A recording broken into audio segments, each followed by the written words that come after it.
Well, now that I have this sawed out, it's got some nice figure.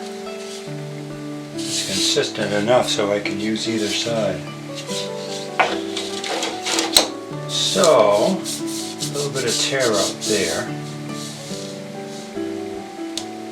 So I have my template stick here, and on this side it has the information about the inside rib, and there's the outside rib. And I've got all my hole locations marked. So the first thing to do is to lay out and cut out these ribs.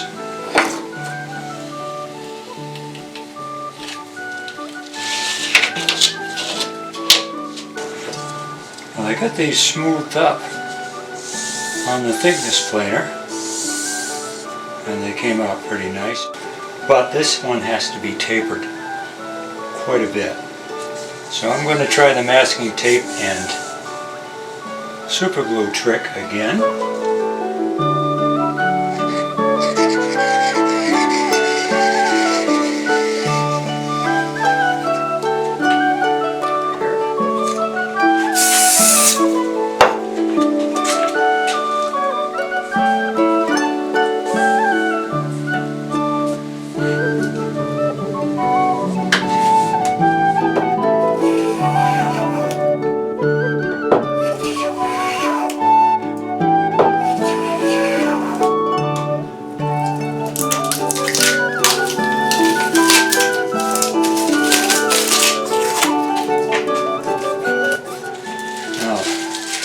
The inner rib is tapered differently. I like to leave it thicker in the middle because that's where there is the most stress on the soundboard and where it needs the most reinforcement.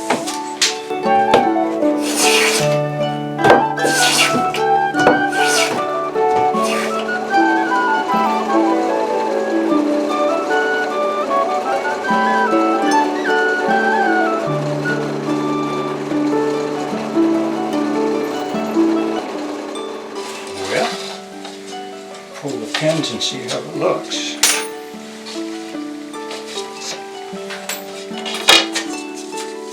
I'd really like to bring the figure out in that center rib, so I'm going to experiment with some wood dyes. They're different than stains, so what I'm going to do is put a darker stain that will sink into the figure. When it dries, I'll sand it and then cover it with a lighter color, and it should look pretty good, but I'm going to do it on a sample first. Usually I go straight to the project, but you know, I'm getting cautious in my old age. Here's a sample after just having the dark cherry, letting it dry and sanding it out. And what I have here is some bright red cherry, 50%. I'll just do part of it.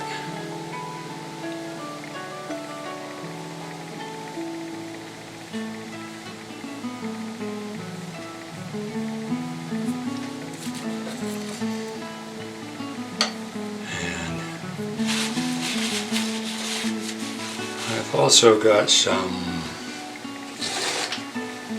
golden amber. I'm going to try a little bit of that.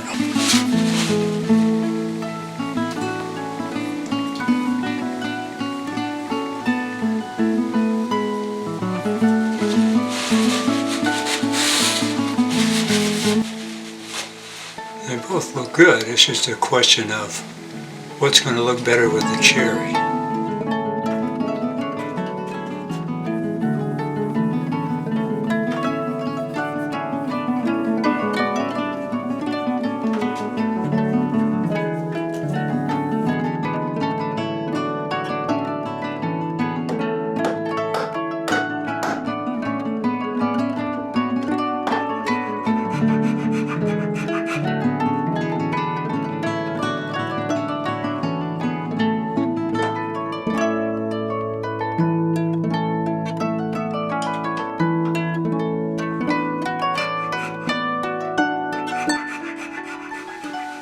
I have the inner rib fitted so that it's flush with the front of the box.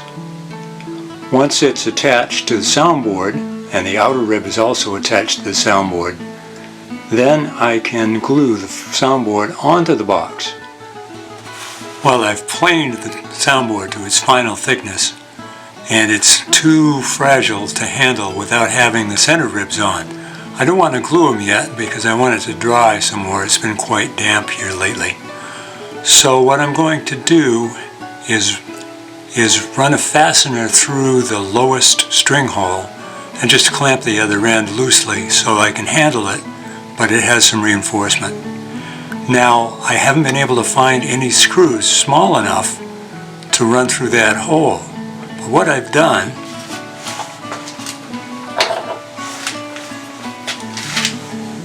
is taken an old guitar tuning key and made this string tightener. I've got my inner and my outer ribs. The inner rib has already been fitted to the box, so I'll use that to locate the hole through the soundboard. This is the knot I use when I'm putting the strings on the harp. I mean, this is a harp string, so we might as well use the same knot, right? It's just an overhand knot with a loop back through it, so technically it's a slip knot.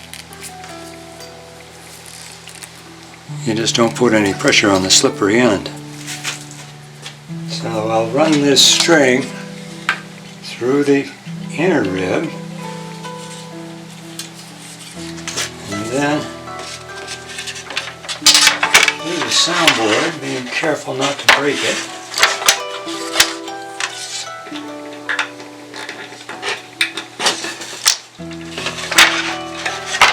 And then through the outer rib.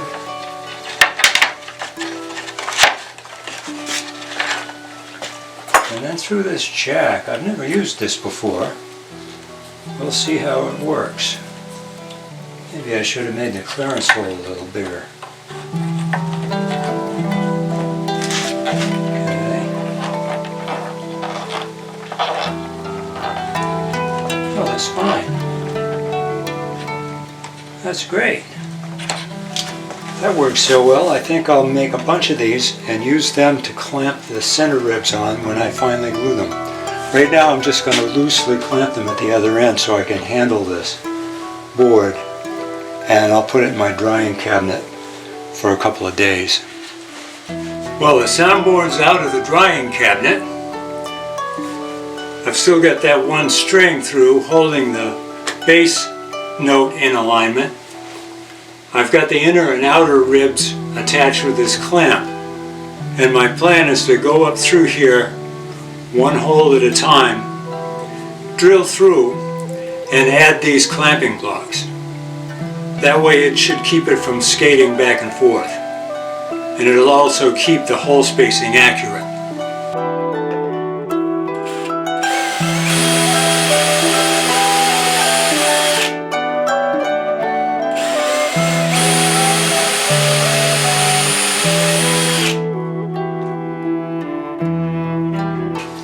This is the same setup I'm going to use to clamp the centered braces on when I glue them, so it's a good test to see how this actually works.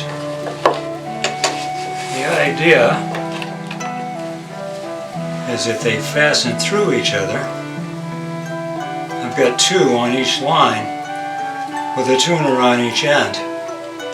It turns out the way I've got the holes drilled, they're self-locking, so I don't have to worry about making that crazy knot. It's been tracking perfectly straight, so I decided to put one on the end to keep things from moving around and just drill them right off.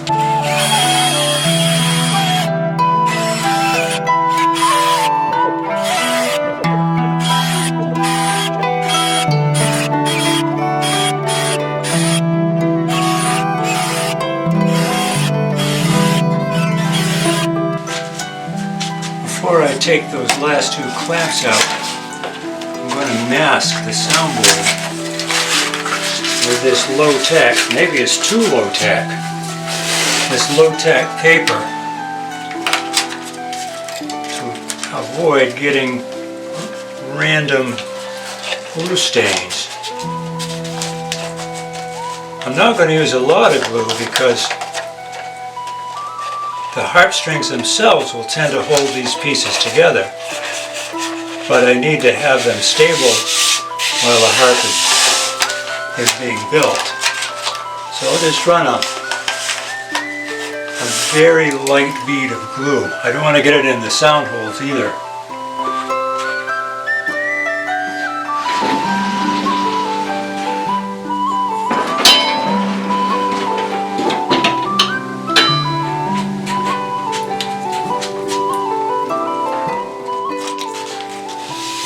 The advantage of this low-tack tape is that it won't damage the wood by pulling up fibers from the surface, which is a danger with things like masking tape. You can use masking tape, but it requires a certain amount of finesse.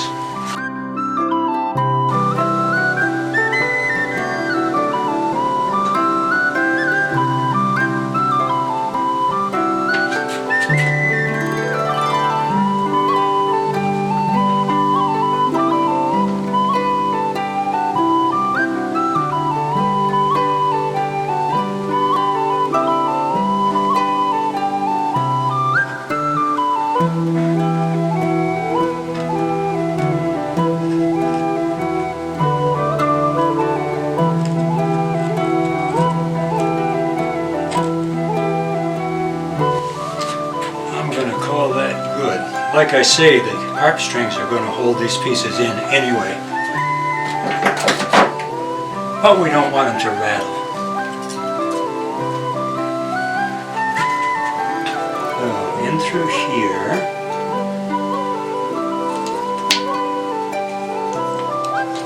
No, that's wrong. In through here.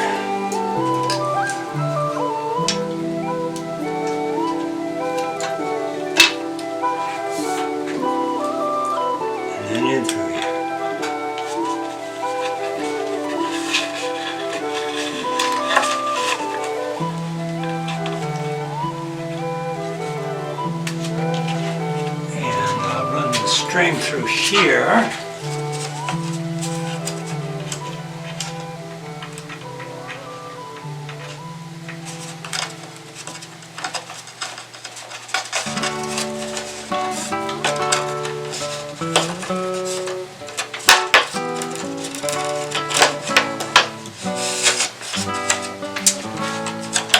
Now, turn this up. Turn it right over.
Back over and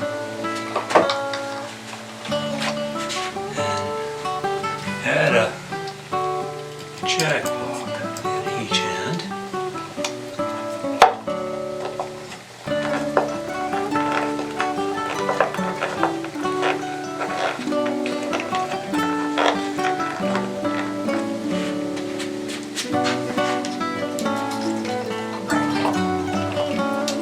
It should be easy after the first two.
take this off and check the squeeze out.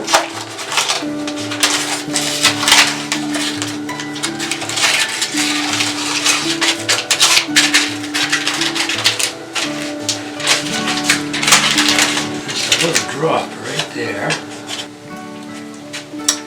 Looks pretty good. I had to add a couple of clamps, but mostly it worked really well. So after the glue dries, an hour or so, I can take it over to the bandsaw and trim the edges and get it onto the sound box.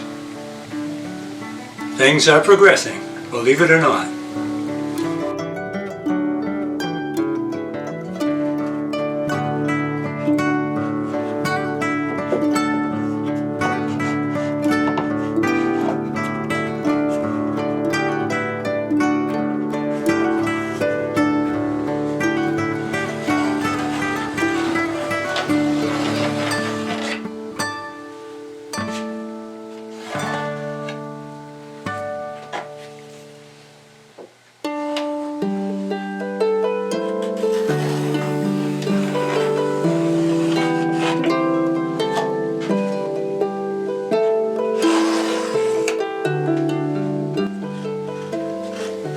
Cutting a little bit outside of the line, I'm scoring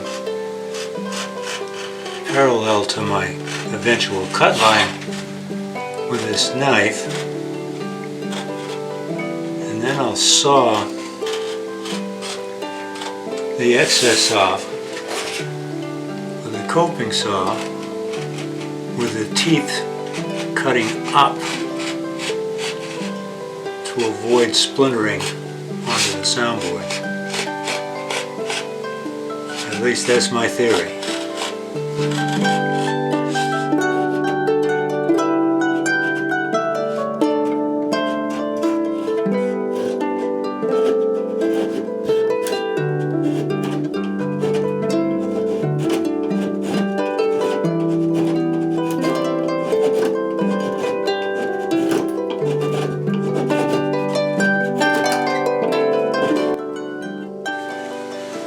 Well, the issue I'm having is trying to hold on to that top without damaging it while I saw it. So I think I'm going to have to use the bandsaw, and I'll be cutting from the top toward the back. My layout lines are pretty close. I'll stay outside my trace line on the front, maybe 1/4 of an inch, and that should give plenty on the other side to avoid splintering. And I've also already made that cut line, so that should be fine.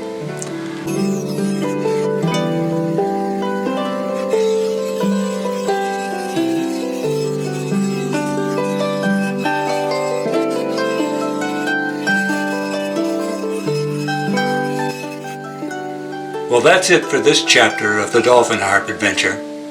If you're impatient to see the next installment, consider becoming a patron.